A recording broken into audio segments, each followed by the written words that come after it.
Assalamualaikum warahmatullahi wabarakatuh. Episod kali ini tentang majlis penutupan program tuition pintar YPM at KKDW bagi tahun 2025.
Maaf mengganggu. Tak apa, tak ganggu. Saya Nur Melkisina binti Muhammad Kamal, wartawan muda untuk program ini.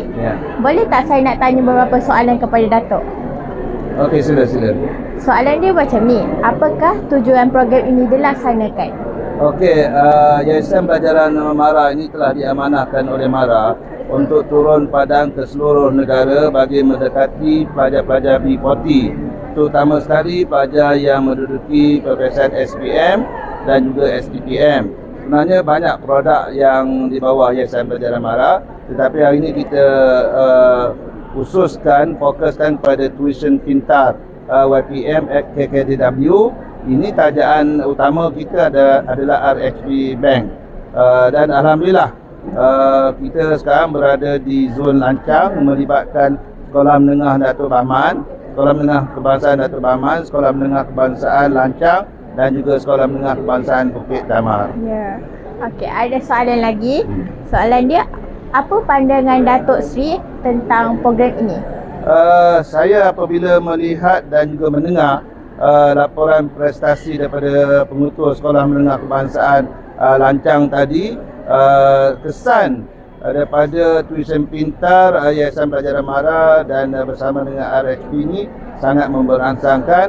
Contohnya lonjakan penguasaan dan juga pencapaian yang menguasai A dalam subjek teras kita sangat bagus, dan saya percaya sekolah zon Lancang ini akan mencapai KPI yang telah ditetapkan oleh PPD, grade purata sekolah 4.2. InsyaAllah akan tercapai. Dan saya ucap tahniah kerana dalam peperiksaan percubaan di Sekolah Menengah Kebangsaan Datuk Bahman telah melepasi grade purata sekolah di peringkat daerah, iaitu 4.13. Tahniah. Terima kasih. Itu saja episod untuk kali ini. Bersambung episod yang akan datang. Bye-bye.